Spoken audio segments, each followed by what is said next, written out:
sí apanilẹ́kún ní Ànábì sallallahu alayhi wa sallam gẹ́gẹ́ bí kílèmù wọn níbi fídíò yìí. Gẹ́gẹ́ bí mo ti sọ ṣáájú, fídíò yìí mi lérò pé 4 minutes, àmọ́ wọ́n mèsì ẹ̀, àwọn ìsọkúsọ tí wọ́n sọ nínú ẹ̀ ó burú jáì. Ǹjẹ́ Ànábì sallallahu alayhi wa sallam ó tiẹ̀ fìgbà kan mọ́ ara àwọn sọ̀hábà rẹ̀ lọ lè jalè wá rí pé ebi ń pa yóò wà ní káwọn sọ̀hábà rẹ̀ kan lọ lè já àwọn èèyàn lógun gẹ́gẹ́ bí wọ́n ti sọ. Ẹjẹ́ àbọ̀ síwájú sí sàn pé a ti fèsì fún aláìgbọ́n yìí. Ǹjẹ́ o rí gbọ́ pé Muhammadu òjíṣẹ́ Allah ó bá òkú sùn? Bẹ́ẹ̀ ni Muhammadu òjíṣẹ́ Allah ó bá òkú sùn. Àwọn tó bá dẹ̀ fẹ́ tẹ̀lé súnà òjíṣẹ́ Allah náà wọ́n ní láti bá òkú sùn. Ẹ máa rí kà ní Kanz al-Ummal, The Treasure of Deeds. Musnad Ahmad 17,763 ló fi yé wa wípé tí ebi bá ti fẹ́ fọ́ ojú ànábì, a máa rán àwọn sàábí ẹ̀ lọ sí operation kí wọ́n lọ wájẹ̀ mú wa látara pípa ọmọ làkejì lẹ́kún. Elébi lànà síkà kó wá gbọ́ sẹ́rọ̀ mọ́ta kọ́kọ́ yẹn ms bàbá yẹn ìyẹn kú lórí pátápátá ń tiẹ̀, àmọ́ ọmọ kejì sẹ́mi pé bó ti dákọ̀ Musnad Imam Ahmad pé àdí 17,763 yẹn káwáníà ìrọ́lọ́pàá láì jẹ́ pa ká sí ti gbọ́ àwa mùsùlùmí kó lè tó sàlékún ìnígbàgbọ́ nínú ọkàn wa sí bó ti gbé kalẹ̀ yìí sẹ́mpó náà dá kọjá ní kẹjẹ kó náà torí pé ó mọ̀ òdodo eléyìí mọ̀ òdodo ẹ̀ta kọ́kọ́ yẹn àti irú wọn bẹ́ẹ̀ eléyìí kú lórí gan yẹn ti ìtàgbélé mẹ́sì bàbá yẹn bọ̀ tí eléyìí tá a bá rí pé òun tiẹ̀ ó lè dákọ̀ sápánà pé Musnad Imam Ahmad ò ní ọ̀rọ̀ tó ń sọ wà pé Ànábì sallallahu alaihi wasallam ìmọ̀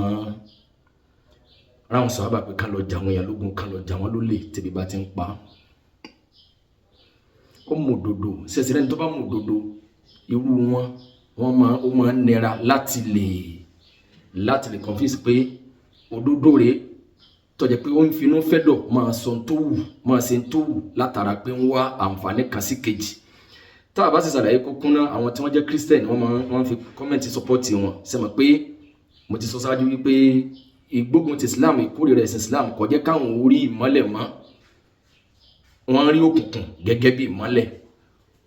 Wọ́n ti gbàgbé pé àwọn táwọn fi kọ́mẹ̀ntì tó ń ṣe àpọ́gírámù wọn yìí tí wọ́n ń fún ẹlẹ́gẹ̀dìmẹ́ntì yìí wọ́n ti gbàgbé pé wọn kì í sára àwọn abọ̀rìṣà abọ́gibọ̀ ọ̀pẹ. Àmọ́ gẹ́gẹ́ bí wọ́n fi kọ́mẹ̀ntì sọpọ́tì wọn bàbá wa kàn dá kọjá báyìí ẹ̀mọ́dá wọn lóòdò ní ẹ lọ ká ẹ̀yìn rẹ̀ ká jáde ká gbọ́ tó àfi ká kà gẹ́gẹ́ bí mùsùlùmí eléyìí mọ̀ òdodo kọ́nà bá Allah subhanahu wa ta'ala kó mọ́ sí wa lọ́nà kó bá fò náà mọ̀nà padà kó bá dá padà sójú ọ̀nà ó mọ̀ òdodo kódà tó náà bá ń kà ẹ̀rí ọkàn wọn máa jẹ́rìí pé n tó ń sìn wí àmọ́ síbẹ̀síbẹ̀ sọ ibùdó àwa la yaqbalu talila ẹni tó bá ti mọ̀ òdodo tó bá jẹ́ pé ìfẹ́ ẹnu rẹ̀ ló bá fẹ́ ṣe tẹ́ bá ní òdodo rẹ̀ ẹ̀rí rẹ̀ kò ní gbà. Àdìsí ẹ̀yin náà súnmọ́ ẹ̀ ó ní àdìsí Musnad Imam Ahmad àdìsí 17,763 kódà ó yé débẹ̀ ọmọ daraja àdìsí lójú lè máa fi jẹ́rìí ọ̀rọ̀ ẹ̀. Àmọ́ ǹjẹ́ bó ti wà bẹ́ẹ̀ ni wọ́n tú ǹjẹ́ nafsulẹ̀ àdìsí yìí ǹjẹ́ bó ṣe wà nìyẹn. Nafsulẹ̀ àdìsí ni wípé Amr ibn al-Aaz òun àdìsí yìí wá látọ̀dọ̀ ẹ̀ pé yakul ó ní ba'atha ilayya Rasulullahi sallallahu alayhi wa sallam Ànábì rán ránṣẹ́ sí mi níjọ́ kan faqal ó wá sọ báyìí pé khus alayka thiyabak mú aṣọ rẹ̀ wọ̀ṣọ̀ rẹ̀ wa silahaka kò sì mú nǹkan àjà rẹ̀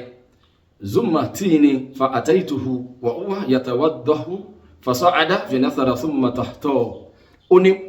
Ànábì sallallahu alayhi wa sallam tó bá ti wọ̀ṣọ̀ rẹ̀ tátọ́ mú nǹkan àjà rẹ̀ yọjú sí mi ó ní mo dọ́dọ̀ Ànábì sallallahu alayhi wa sallam wa huwa yatawaddahu mo bá ti ń sàlùwàlá lọ́wọ́ fa sa'ada fi nathara thumma tahtahu Ànábì wá bẹ̀rẹ̀ sí wò mí látòkè délẹ̀ lẹ́yìn ìgbà náà ọ̀dẹ̀tù rẹ̀ ńlẹ̀ orí pé mo múra gẹ́gẹ́ bí ẹni tí ìyẹn kó múra ogun kó múra kó wọṣọ dáadáa tó wá dọ́dọ̀ èèyàn tí wọ́n wò látòkè délẹ̀ báyìí pé èèyàn wá wò délẹ̀ èèyàn wá dẹjọ́ ńlẹ̀ pé bí mo ti fẹ́ náà ni. Ó ní lẹ́yìn ìgbà yẹn Ànábì sallallahu alayhi wa sallam sọ fún un ní pé faqal Ànábì wá ní inni uridu an ab'athaka ala jayshin mo fẹ́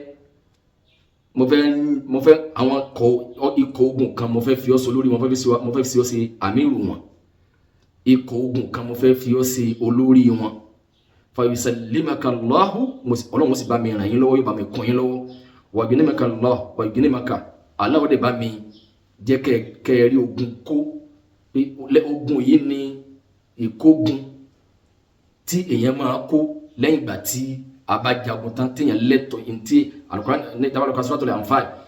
ẹ rí i pé Allah mention ìkógun kọ́dọ̀ wọ́n sọ percentage tí Ànábì sallallahu alaihi wasallam tí wọ́n gbọ́dọ̀ kó fún torí àwọn aláìní tó ní ó lè máa distribute fáwọn àwọn tálíkà láwùjọ àwọn mùsùlùmí tí wọ́n bá kó nǹkan jọ nǹkan ìjà ogun tí wọ́n bá gbà tí wọ́n bá ṣẹ́gun ní tó bá jẹ́ nǹkan tí wọ́n bá kó lógun yẹn tó bá nínú 20% náà gbọ́dọ̀ kó kalẹ̀ fún Ànábì sallallahu alaihi wasallam tó ní ó lè máa Ànábì sallallahu alaihi wasallam wàjú ní mẹ́ka aláwọ̀ dẹ́ bá mi ràn ẹ́ lọ́wọ́ wà á gbọ́ laka mina al-mali sagbatan salihatan kọ́dà mo ṣàdéhùn wípé tẹ́ ẹ bá kógun o ìpín tó nítumọ̀ ìpín tí nù rí ó fi dùn ìyẹn á pín fún ọ nínú nǹkan ogun tẹ́bá ó ṣàjá ààrẹ pẹ̀lú láfṣù yìí ní pé ẹ jagun yìí kọ́ọ̀l Amru bin al-As wá ní qultu ya Rasulallah mo wá níbi àkórí òjíṣẹ́ Ọlọ́run ma aslamtu min ajli al-mali èmi ò gba sílámù nítorí kẹtẹ̀lé bá pé mi ní nǹkan gan àní ká já kí gẹ́gẹ́ bí ó fẹ́ kí Ànábì sallallahu alaihi wasallam ìkíláàsì tó ní pé òun ní ẹ̀mí tó ń kìí ṣe pé bẹ́ẹ̀ torí nǹkan kan gan walakinni aslamtu ragbatan fil islam ẹ̀sìn gangan ló jẹ mí lógún mo nífẹ̀ẹ́ ẹ̀sìn gangan ní wa akuna ma'a rasulillahi sallallahu alaihi wasallam mo fẹ́ kí mi rẹ̀ jọ wà papọ̀ lálìjánnà ni faqala Ànábì wa fún lẹ́sẹ̀ mọ̀ pé nafsul hadisi gangan kìí jẹ́ pé níta hadisi gbá wa ni pé qatilu min hajjil al-ghanima ẹ lọ jà wọ́n lógun kẹlẹ́bà rí ghanima pé kẹlẹ́ kọjá pé nítorí nǹkan ogun kẹlẹ́bà kógun wá eléyìí tẹnu ẹ̀ mú belebele yìí tó ń lè ka ó yẹ wípé tó ń bá ní kó ń gbé hadisi wá níwájú nafsul hadisi bó ṣe wà yìí kò lè rí mú wá ń bẹ̀ wípé nafsul ìwá wá pé amúlù pé qatilu min hajjil al-ghanima pé ẹ lọ jà wọ́n lógun o Ànábì sallallahu alaihi wasallam ẹ wá wo tí ìgbà tó ní mi ò gbà Islam nítorí kẹtẹ̀lé bá pín mi ní nǹkan ogun kan tọ̀ bí kejì pé mo nífẹ̀ẹ́ sí gẹ́gẹ́ mo sì fẹ́ kí mi rẹ kájọ wà lálẹ́ janna Ànábì sallallahu alaihi wasallam faqala rasulullah sallallahu alaihi wasallam Ànábì sallallahu alaihi wasallam wá ní Amru Ànábì sallallahu alaihi wasallam Amru ni'ma bil mal salihu lil mari salih bẹ́ẹ̀ ni owó tó dá tó wá lọ́tọ̀ náà láàlì owó tó dáa nìyẹn lówó tó wá látọ̀nà láàrin tó wá dé sọ́wọ́ èèyàn tó jẹ pé òun náà tó wá fi ń ṣe dáadáa ń fi ń tọrẹ ń yọ sàká ọláàánú sẹ́bítà bá ń rẹ̀spọ́nsì ọ̀pọ̀lọpọ̀ ọ̀rọ̀ yẹn tún kù síwájú àfikà tún fèsì náà tá a bá rẹ̀spọ́nsì ọ̀pọ̀lọpọ̀ wọn kì í jẹ́ pé bóyá nítorí pé àwọn mùsùlùmí àti mòdodo tẹ́lẹ̀ ládùúgbò tẹ́lómi wà ìlú tẹ́lómi wà àyàrá àwọn mùsùlùmí tí wọ́n ń ṣàánú tí wọ́n ń jọlọ́rẹ tí wọ́n ń jẹ́ olólùfẹ́ àwọn mùsùlùmí kọ́dà wà ọ̀yẹ́ ṣe mùsùlùmí gan wọ́n ń ṣàánú ní òsì tó gbé ní òsì kan gbé àáfà kan sí ní Jos kọ́ni Plateau State sá bóyá bíi 4-5 years ago àbí jù bẹ́ẹ̀ lọ ọ̀dà láyé Buhari ni àwọn Christian tí wọ́n sá wọlé bàbá yẹn gbà tí jáde ọ̀dà pé wọ́n less than bíi 300 èèyàn tí bàbá yẹn rescue wọn tó gbà wọn sínú ilé táwọn tí wọ́n fẹ́ pa wọn dé tí bàbá yẹn dínà ìpè wọn sí nínú léwu pé àti pé gbàwọn tán bẹ́ẹ̀ nínú léwu mùsùlùmí ni wọn láti lè sèfù ẹ̀mí wọn sọ pé federal government gan padà fún bàbá yẹn láwọ́ọ̀dù àwọn mùsùlùmí kan ni wọ́n lé bọ́bá ó lè jẹ́ bẹ́ẹ̀ wallahu alam mùsùlùmí náà lọ padà gbà wọ́n sílé ni ò jẹ́ kí wọ́n rí wọn pa tó bá jẹ́ pé ní ẹ̀sìn ló wá ní kí wọ́n máa pààyàn ẹ̀sìn lọ́yọ̀ dájú débẹ̀ wáyé tí mùsùlùmí kan ní àwọn kan lé wọn àmọ́ wọn ti lé wọn mùsùlùmí kan ló wá rescue wọn kí federal government wá fún ní award pé father of peace àbí nǹkan definitely tó yẹ pé